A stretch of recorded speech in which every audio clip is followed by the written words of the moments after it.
Olá, você está no canal Ponto de Acumulação, meu nome é Renan e este é o terceiro vídeo da nossa quinta aula do curso de Python com xadrez. Recapitulando o que vimos nos vídeos anteriores dessa aula 5, no primeiro vídeo nós vimos a questão do controle de fluxo. Vimos que na resolução de um problema em programação podemos fazer um fluxo linear, em que vamos seguindo passo a passo até chegar ao último passo e assim resolver o problema. Em um caso mais geral, podemos ter um fluxo não linear, em que temos várias bifurcações dependendo de condições, seguindo por diversos condicionais que vamos encontrando ao longo da execução. Também, nesse primeiro vídeo, vimos como que isso é feito em pseudocódigo, usando a estrutura se então e se não. E no segundo vídeo, nós vimos como que essa implementação é feita em Python, utilizando a estrutura if-else. Nesse terceiro vídeo, vamos dar outro exemplo de como utilizar condicionais para o controle de fluxo, aplicando isso em um exemplo de xadrez, já que esse curso se trata de Python com xadrez, com o objetivo de, no final, a gente implementar um engine de xadrez funcional. Qual o objetivo do vídeo de hoje? Nós vamos tentar implementar a lógica do movimento de Roque usando condicionais, que foi o assunto dos últimos dois vídeos. Para este exemplo, nós vamos utilizar o movimento de Roque, que é um movimento específico do xadrez, em que nós movimentamos duas peças ao mesmo tempo, a saber, um rei e uma torre. Mas este é um movimento muito específico, porque ele não pode ser realizado de qualquer maneira. Para que um jogador de xadrez possa realizar esse movimento, algumas condições devem ser verificadas e todas elas devem ser verdadeiras para que esse movimento seja possível. Não obrigatoriamente você precisa executar esse movimento se você tiver todas essas condições verificadas, mas se você quiser realizar este movimento, essas condições precisam ser verdadeiras. Então temos aqui um caso bem claro, condicionais, e se quisermos implementar isso em Python, vamos ter que usar essa estrutura do if e else. Pois bem, para aqueles que não lembram ou não sabem o que é o movimento Roque, vou explicar rapidamente do que se trata esse movimento e como podemos realizá-lo. Eu peguei aqui uma imagem do tabuleiro de xadrez, e esse aqui é o tipo de situação em que a gente pode realizar o movimento do Roque. Como eu falei, é um movimento que vai envolver a movimentação de duas peças, especificamente um rei e uma torre. Nesse caso aqui vai ser o rei com essa torre aqui em H1, mas poderia ser também com o rei e a torre em A1. Nesse caso aqui não vai ser possível e eu vou explicar por quê. Como que se dá esse movimento? É um movimento em que o rei vai ter que andar duas ou três casas, no caso aqui, ele vai andar duas casas, essa, e a torre também anda duas casas, para cá e para cá. E esse é o movimento que a gente chama de Roque pequeno. Se fosse o contrário, se fosse desse lado, o rei andaria três casas, uma, duas, três, vindo para cá, e a torre andaria três, vindo uma, duas, três para cá. E aí a gente tem um movimento que a gente chama de Roque grande. Nesse caso aqui, deste exemplo, o Roque grande não é possível, só é possível o Roque pequeno. E por quê? Aqui temos as condições para que esse movimento seja possível. A primeira condição é que nem o rei nem a torre em questão podem ter se movido antes no jogo. Se alguma dessas peças já tivesse movido antes, o Roque já não é mais possível. A segunda condição é que a linha que está conectando o rei e a torre deve estar livre, ou seja, não pode ter nenhuma peça entre elas. Então, por isso que esse Roque grande aqui não é possível de ser realizado, porque temos três peças entre o rei e a torre, o cavalo, o bispo e a rainha. Então nesse caso não é possível, teria que ter todas essas três peças já se movido e liberado, digamos, a via para que o rei possa se movimentar. E uma terceira condição é que nenhuma das casas que o rei vai percorrer, incluindo a origem e o destino, deve estar sendo atacada, ou melhor, pode estar sendo atacada por uma peça inimiga, pondo o rei em xeque, porque isso é uma premissa básica do xadrez, que qualquer movimento que você faça, você não pode pôr o seu rei em xeque. Então, se o movimento de Roque for, por acaso, deixar o rei em xeque, tanto na casa de destino quanto em alguma das casas que, porventura, ele vai passar, então o Roque já não é mais permitido. E aí um pequeno adendo que nessa implementação de hoje, nós vamos meio que ignorar essa terceira condição, que ela é um pouco mais complexa, envolve ter que fazer verificações envolvendo outras peças. Por simplificação, vamos apenas checar a primeira e a segunda condição, porque são condições que envolvem apenas aqui o rei e a torre. Mas você, espectador que está assistindo esse curso, está totalmente convidado a pegar o código que a gente vai fazer aqui e expandi-lo, aumentá-lo, para que inclua essa terceira condição. Fica aí um pequeno desafio para você fazer. Eu vou achar muito legal se vocês fizerem esse desafio e postarem em algum lugar e postarem depois o link nos comentários. Vou ter o maior prazer de ler esses comentários. Portanto, satisfeitas essas três condições, o movimento do rock é possível. E aí você pode fazer esse movimento, fazendo o rei andar em direção à torre e a torre em direção ao rei. Então, como que vamos implementar isso em Python? A gente vai ter que ter uma estrutura para guardar as informações das peças no tabuleiro. E vai ter que ter uma outra estrutura para guardar as informações do tabuleiro em si. E essa estrutura a gente já viu na aula 4, que é justamente o dicionário. Nós vamos usar dicionários para guardar essas informações. Então, para cada peça que está em jogo, nós temos um dicionário contendo as seguintes informações. O nome da peça, vai ser um rei, uma rainha, um bispo, uma torre, etc. Vamos ter a posição da peça, que vai ser a posição atual. A cor da peça, obviamente, que no caso só pode ser branca ou preta. E uma lista dos movimentos que essa peça já realizou. Que assim a gente pode verificar se o rei e a torre já se movimentaram ou não. Exemplo, teremos algo desse tipo, né? Um rei branco aqui, nome rei, posição é 1, nossa posição de origem. A cor branca, movimentos na lista vazia. Mesma coisa aqui com temos um bispo preto, nome bispo, posição C8, a cor preta, movimentos nenhum. Isso aqui são apenas um exemplo ilustrativo. Obviamente, se o bispo está nessa posição é porque ele já se movimentou, que essa não é a posição de origem do bispo preto, mas tudo bem. Aqui é só um exemplo ilustrativo. E vamos ter também um outro dicionário maior, com mais informações, que ele vai meio que representar o tabuleiro em si, o status do tabuleiro naquele momento. E para simplificar as coisas, a gente não vai colocar todas as informações possíveis que pode ter nesse tabuleiro. A gente vai se concentrar somente nas informações relevantes para o problema desse vídeo, que é verificar se o rock é ou não possível. Para o tabuleiro aqui, vamos ter essa chave mapa de posições, que é um outro dicionário, onde as chaves são posições e os valores de cada chave são dicionários naquele formato lá que a gente discutiu, que vai representar as peças do jogo. Então, por exemplo, aqui temos um tabuleiro contendo um rei e uma torre, e nenhuma delas faz nenhum movimento. Para verificar se o rock é possível, a gente vai utilizar a seguinte estrutura. A gente vai criar uma flag, pode fazer rock, que ela vai inicializar como verdadeira, vai ser true no início do script. E aí o código vai rodar, vai passar por diversos condicionais, e cada um desses condicionais vai verificar se existe alguma impossibilidade do rock ser feito. Caso algum desses condicionais seja verdadeiro, então a gente vai alterar o valor aqui da flag de true para false, que aí indica que alguma das condições que impossibilitam o rock foi satisfeita, foi verificada como sendo verdadeira, e o rock então não é mais possível.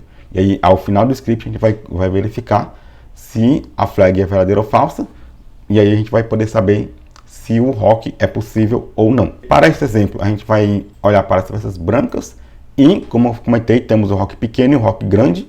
Aqui a gente vai verificar se o rock pequeno é possível. E aí como vai ser isso? Observe que a gente vai fazer uma separação por cor.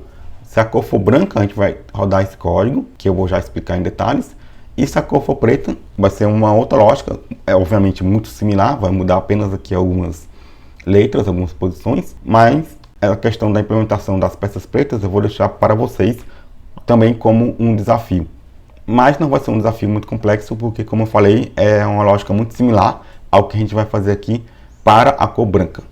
E como que vai ser feito essa verificação? Vamos armazenar em uma variável aquele dicionário com as informações referentes à peça do rei. A gente vai ter que acessar aqui o tabuleiro, que é um dicionário. Vamos acessar a chave mapa de posições, que é justamente a chave que contém um outro dicionário com as informações das peças por posições. E vamos querer pegar o rei. Como a gente quer verificar que o rock é possível, para que o rock seja possível, lembra que uma das condições é que nem o rei, nem a torre em questão tenham se movido. Então, se o rei ainda não se moveu, ele está na sua posição de origem, a sua posição inicial em um jogo de xadrez. E para o rei branco, a posição inicial dele é a posição E1. Então faz sentido a gente querer pegar aqui a posição E1, ver se tem alguma peça nele. E aí note que a gente está utilizando o método get. Lembra que o método get de um dicionário faz? Ele vai procurar o valor correspondente a essa chave, a chave que a gente está passando é a chave E1. E caso ele não ache esse valor, ele vai retornar um valor padrão, que no caso aqui o valor padrão que eu estou passando é um dicionário vazio. Então esse rei aqui, no final das contas, vai ser um dicionário que pode estar vazio, caso não tenha nenhuma peça na posição E1, e vai ser um dicionário com informações da peça que está na posição E1, caso essa peça exista nessa posição. Aí logo em seguida a gente pega a informação da torre, só que a torre vai depender do tipo de rock que a gente está fazendo. Se for rock pequeno, a gente vai pegar a torre na H1. Se for rock grande, a gente vai ter que pegar a torre na A1. E aí segue a mesma lógica, a gente acessa aqui o mapa de posições do dicionário tabuleiro e usa o método GET, porque como eu disse, nada garante que tenha alguma informação naquela posição que estamos passando como chave do dicionário. E aí a gente verifica que, obviamente, para fazer o rock, tanto o rei quanto a torre devem existir naquelas posições, ou seja, o método GET aqui tem que retornar exatamente um dicionário que não seja um dicionário vazio para ambos os casos, tanto para o rei quanto para a torre. E como que a gente verifica se um dicionário é ou não vazio? A gente pode botar um condicional. Quando a gente bota aqui if not rei, eu estou perguntando, esse dicionário rei, ele é vazio? Se ele for vazio, essa condição vai ser verdadeira. Se ele não for vazio, essa condição vai ser falsa. Mesma coisa aqui para a torre. Torre aqui é um dicionário. E eu estou perguntando, esse dicionário é vazio? Quando eu faço esse not torre. E aí, novamente, vai tornar verdadeiro ou falso de acordo aqui com a resposta. Então, coloquei parênteses para novamente destacar quais são as condições que a gente está comparando. São essas duas condições, not rei, not torre, e a gente está fazendo uma operação de ou. Então, esse ou vai ser verdadeiro se algum desses for verdadeiro. Então, se algum desses dicionários forem vazios, significa que não posso mais fazer o rock, porque não tem nenhuma peça nessa posição. Então, pode fazer rock que vai ser falso. E aí a gente vai fazer uma outra verificação. E aí lembra que a gente está usando aqui uma estrutura de vários condicionais. Então, a gente vai testar essa condição. Se ela for verdadeira, eu não preciso mais checar as outras condições, porque lembra, quando eu estou usando essa estrutura, a primeira condição que for verdadeira vai parar e ele não checa as condições seguintes. Então é importante você atentar aí a ordem. Se ele passar dessa condição, ele vai testar aqui essa outra condição. A gente vai acessar a chave movimentos de cada um desses dicionários, rei e torre. Ou seja, a gente está verificando se já foram realizados os movimentos. Esse método aqui vai retornar uma lista. E aí, por que eu estou usando o método GET? Porque, novamente, o rei e torre podem ser dicionários vazios. Mas, em todo caso, isso vai tornar uma lista, que pode ou não ser uma lista vazia. E se não for uma lista vazia, vai conter os movimentos já realizados por essa peça. E eu quero que as duas listas sejam vazias, porque eu não posso ter nenhum movimento realizado nem pelo rei, nem pela torre. Então, se alguma delas não for vazia, ou seja, quando eu coloco aqui uma lista em um condicional, eu estou perguntando, essa lista não é vazia? Essa é a primeira condição, está perguntando, a lista movimentos do dicionário rei não é vazia? Se isso aqui for verdade, é porque o rei já fez movimentos. E aqui é a mesma coisa. A lista movimentos do dicionário torre não é vazia? Então, se for verdade, é porque já tem movimentos. Se algum deles aqui for verdade, por isso então que eu estou usando o ou, aqui eu tenho que usar o ou, porque se pelo menos um deles for verdade, eu não posso mais fazer o rock. Então, se algum deles for verdade, pode fazer rock, recebe o valor falso. A verificação para aqui, ele nem entra aqui no else. E por fim, se ele passou tanto nesse if quanto nesse elif, significa que eu tenho um rei na posição E1 e eu tenho uma torre na posição H1 ou A1, dependendo se o rock é grande ou pequeno. E agora eu vou ter que verificar se o caminho está livre. Ou seja, se não tem nenhuma peça entre o rei e a torre correspondente. Então o que eu vou fazer aqui, eu vou pegar todas as peças que estão na primeira linha, exceto obviamente o rei e as duas torres. Então eu vou pegar a peça em B1, peça em C1, em D1, F1 e G1. E aí eu tenho que novamente usar o método GET, porque, como eu disse, pode ser que essas peças não existam mais no tabuleiro. Então eu pego todas essas peças, elas vão ser dicionários, e a gente quer verificar se todos esses dicionários são vazios. Na verdade, não todos, vai depender, na verdade, do tipo de rock. Se for um rock pequeno, vamos voltar aqui na figura, cadê a figura? Então, se for um rock pequeno, eu só quero verificar se o F1 e o G1 estão vazios. Não interessa o que tem aqui do outro lado do rock grande. E aí, se for o rock grande, eu só preciso verificar se tem peças na B1, na C1 e na D1. Temos um outro if else aqui, que é para verificar o tipo de rock, se é grande ou pequeno. Então, se for rock pequeno, eu só preciso verificar as peças na posição F1 e G1. E eu quero que ambas essas peças sejam dicionários vazios. Ou seja, se pelo menos um deles não for um dicionário vazio, então eu não posso mais fazer o rock. E é exatamente o que eu estou verificando aqui. Estou perguntando, peça em F1 não é vazio? Peça em G1 não é vazio? Se pelo menos uma dessas condições for verdadeira, então eu não posso fazer o rock. Isso para o rock pequeno. Aí para o rock grande eu verifico a peça em B1, a peça em C1 e a peça em D1. Se alguma delas não for um dicionário vazio, eu também não posso mais fazer o rock. E aí 2 observações. A primeira observação, como eu já comentei, fica aí como desafio implementar a lógica para as peças pretas, vai ser muito similar a isso aqui. E um outro desafio é que na verdade tem um pequeno erro nesse código. E eu quero que vocês pensem um pouco a respeito desse erro e digam nos comentários o que é que está faltando nesse código para ele realmente fazer total sentido. Eu não vou dizer, vou deixar como desafio, porque eu quero que vocês pensem que está faltando um pequeno detalhe, mas é um detalhe mínimo. Então, estamos aqui no Colab e vamos testar o código que a gente viu nas notas de aulas. Temos aqui um dicionário tabuleiro com as informações do tabuleiro, que no caso aqui só tem 2 peças, a peça em E1, que é um rei, e a peça em A1, que é uma torre. A gente vai fazer aqui o rock pequeno. Na verdade eu estou vendo aqui já um pequeno erro, que se eu quero fazer o rock pequeno eu tenho que ver a torre em H1. Vamos corrigir aqui ao vivo, quem sabe faz ao vivo, né? Ok, já não ia rodar o nosso código aqui como esperado. Então, bora lá rodar o código e ver o que acontece, né? Eu só conferir se eu botei prints aqui. Eu acho que eu não botei nenhum print pra gente entender o que está acontecendo. Falta printar aqui.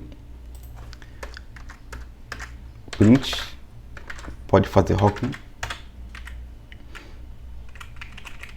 Na verdade, vamos até colocar um outro condicional aqui. Vamos colocar um print legal. If pode fazer rock. Else não pode fazer rock. Então, se pode fazer rock, então a gente vai printar pode fazer o rock. E a gente vai até colocar uma outra coisa aqui, pode fazer o rock. Tendo aqui o código ao vivo, né?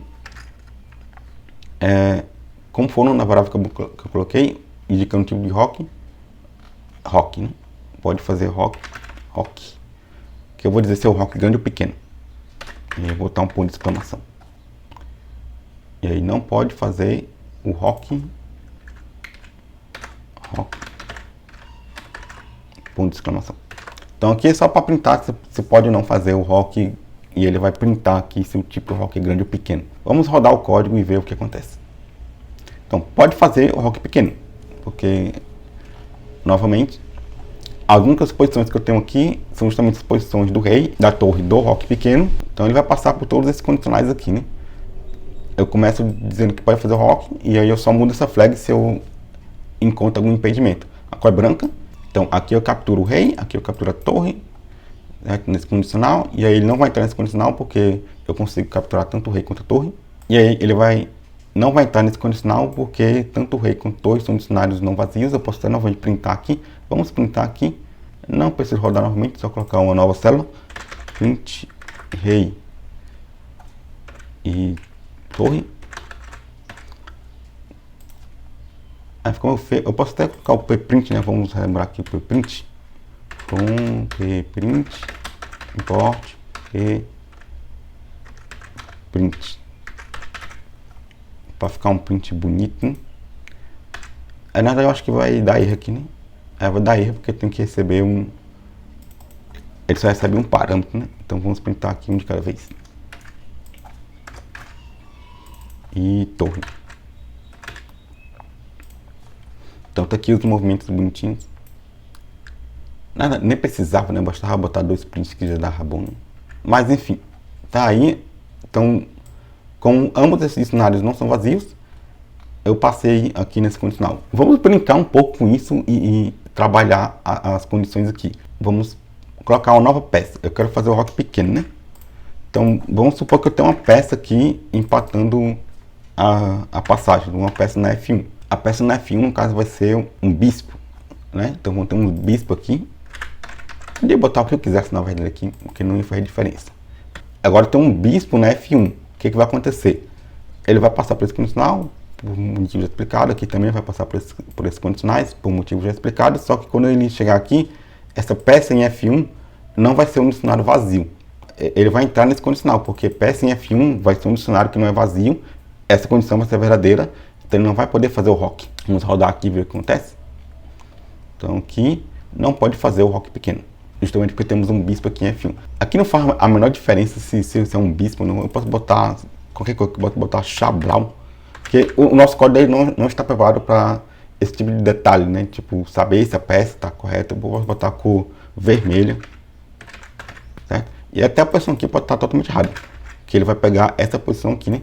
Então, rodando aqui, ainda assim não pode fazer um rock pequeno. E eu poderia até dizer porque o que não pode fazer um rock pequeno, né? Porque tem um bispo em F1, fica esse desafio, dizer, botar aqui no print, porque o motivo de não poder fazer o rock vai dar um pouquinho mais de trabalho, porque vocês vão ter que salvar mais variáveis, vou ter que, para cada caso aqui, você vai ter que salvar uma flag dizendo qual foi o motivo de não poder ter feito o rock, mas eu acho que vai ser um desafio também interessante. Mas suponho que eu quero fazer o rock grande.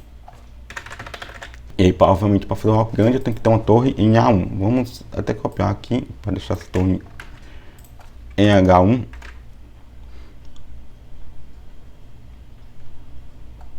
Ele já está completando aqui, mas nem precisa. É uma torre em H1.